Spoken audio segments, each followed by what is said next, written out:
पंचमी कौन सी तिथि? पंचमी। चाहे वो शुक्ल पक्ष की हो चाहे वो कृष्ण पक्ष की। शिव महापुराण की कथा कहती है आपको सुख अनुभव हो जाए। कार्य सिद्ध। जिंदगी में कभी संपदा कम नहीं हो सकती, संपदा बढ़ती चली जाती है। संपदा घट नहीं सकती, बढ़ेगी और घटेगी। कष्ट नहीं आ सकता, रोग बीमारी तकलीफ नहीं आ सकती। आपके लिए तो लाभदायक है, समझ लो ये कथा।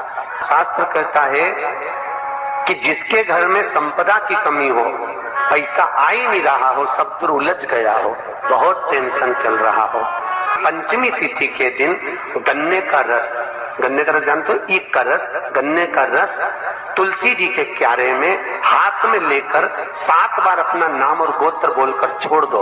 जिंदगी में 3 साल में तो करोड़पति बनकर बैठ जाओगे, कभी लक्ष्मी की कमी नहीं आ सकती। तैयारी में बैठे रहोगे कि फिर पंचमी तिथि आए। 3 मंत्रों का स्मरण शिव महापुराण में कहा गया है। पहला ओम नमः शिवाय, दूसरा मार्कंडू जी के पुत्र मार्कंड के पुत्र मार्कंडे जी की उम्र थी मात्र 12 वर्ष जीवित रहने की, पर पिताजी ने कह दिया था कि तू शंकर का भजन कर, तू शिव का स्मरण कर।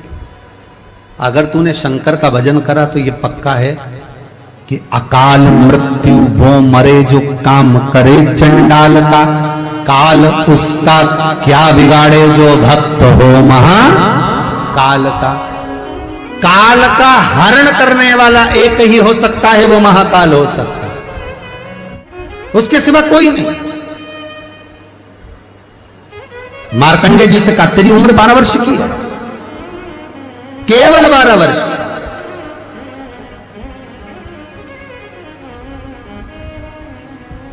पूछा पिता जी से चरण पकड़कर मार्कंडे जी पूछते हैं मैं 12 वर्ष बाद मर जाऊंगा? हाँ, प्राण छूट जाएंगे। हाँ, कथा सुनी थी पिताजी के मुख से कि यमराज आता है, पाड़े पर बैठकर गदा लेकर आता है, बड़ी बड़ी मूंछें हैं, काला स्वरूप है, मुकुट सोने का पहनता है, हीरे का उसमें एक रतन लगा होता है, गले में भी स्वर्ण, उसमें हीरे जड़े होते हैं, काला विग्रह होता है यमराज का, और वो अपने दूतों के साथ आकर पास डालकर बांध कर ले जाता है। तो उस मार्कंडे को वो चरित्र याद। आज अंतिम दिन 12 वर्ष की वो घड़ी, वो पल, वो क्षण आ गया जब मार्कंडे जी के प्राण छूटना है। समय आ गया। मार्कंडे जी के पिता जी से कहा जाओ और जाकर आप शंकर की भक्ति में रम जाओ। पिताजी और माताजी भी लग गए, मार्कंडे जी भी लग गए। मार्कंडे जी को लेने के लिए यमदूत आ गए, डर गया।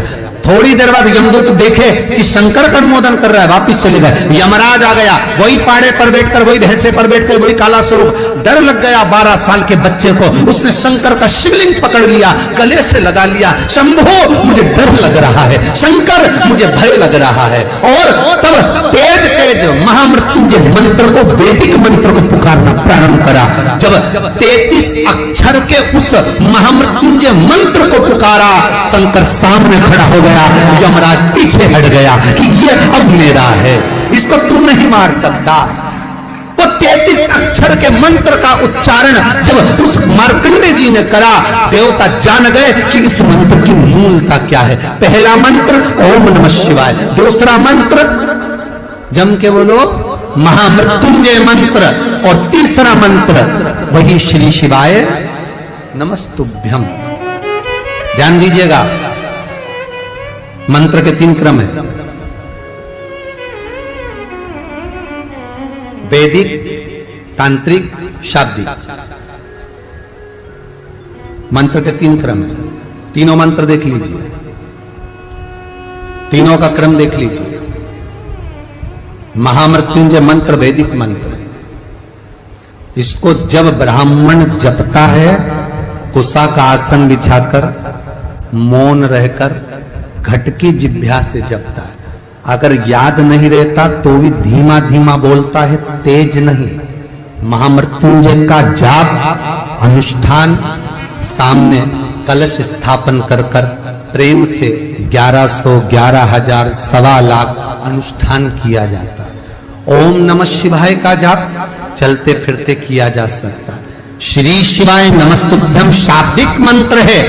इस मंत्र का प्रयोग के लिए ना आसन की जरूरत है, न तब साधना की जरूरत है। जब जप रहे हो शंकर साक्षी। हाँ, कोई रोग आ गया, कोई बीमारी आ गई, कोई कष्ट आ गया, बहुत भारी आ गया, तो महामृत्युंजय का स्मरण शंकर की साक्षी में होना चाहिए। वो 33 अक्षर का महामृत्युंजय मंत्र, वैदिक मंत्र, शिव की साक्षी में। पर दुनिया के लोग आज वो चिल्ला चिल्ला के उस मंत्र का स्मरण करते हैं, वो श्रेष्ठ नहीं है।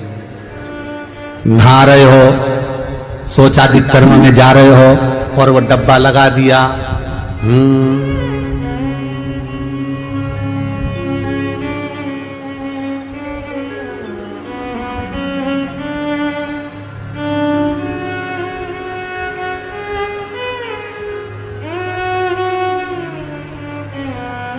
अब मंत्र चल रहा है, आप मन से बोलिए, बोलना आवाज नहीं आना चाहिए।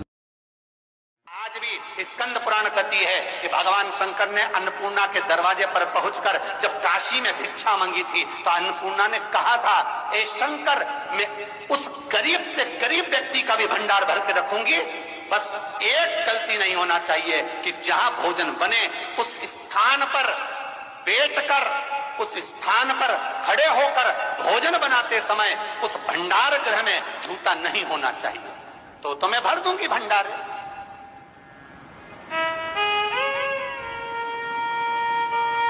जिस प्लेटफॉर्म पर खड़े होकर माताएं भोजन बनाती ना, सब्जी बगाड़ती, वहीं पे हाथ में लेके चख लेती।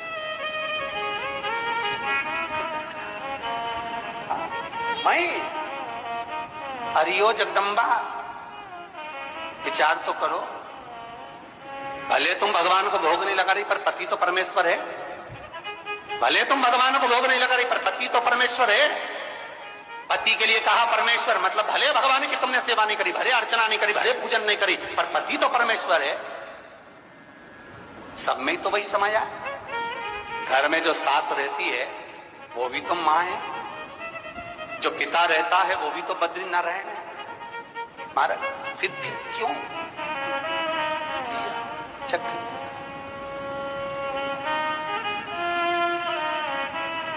तुम चक कर भी बनाना तो भी तुम्हारे घर में स्वाद नहीं रहेगा। और जिस मंदिर में, आश्रम में, भंडारे में जब तक भगवान का भोग नहीं लगता तब तक चखा नहीं जाता, चाहे नमक डला ना डला, मिर्ची डली ना डली, शक्कर डली ना डली, भंडारे के भोजन में जो मिला दिया, आखिरी में फिर भगवान ने अगर पा लिया तब चखा गया कि अब भोजन में स्वाद है कि नहीं है। तो कभी अन्नकूट की जो सामग्री बनती है, सब्जी बनती है, राम भाजी बनती है, राम भाजा बनता है, मिक्स वेज सब्जी बनती है, भगवान के भंडारे की कद्दू की सब्जी बनती है, उसमें आप भले मिर्ची ना डली, नमक ना डला, फिर भी घर में एक पूरी खाते होगे, वहां 4 निपटा क्या होगा? क्यों? क्योंकि वहां अन्नपूर्णा स्वयं देने के लिए तैयार खड़ी है। और हमारे घर में तुम चक के बना रही, बेटे को दूध भी दे रही तो बोतल में से 2 बूंद टपका के पहले चक रही। बाहर चले जाओ, बाहर चख सकते हो, बाहर जाकर पाओ, फिर बच्चे के लिए दूध में शक्कर मिला लो। चाय बनाते हुए गैस के ऊपर चाय रखी है, मई उकल रही, मई से चाय की चन्नी से लेके फिर चख ली। कैसे आए रे अन्नपूर्णा, ये तो बताओ। लोग कहते हैं हमारे घर में सारा सुख है गुरुजी, पर शांति नहीं है। हमारे शांति ना जाने चली गई क्योंकि किचन में किचकिच भरा गई। शांति कहां से होगी?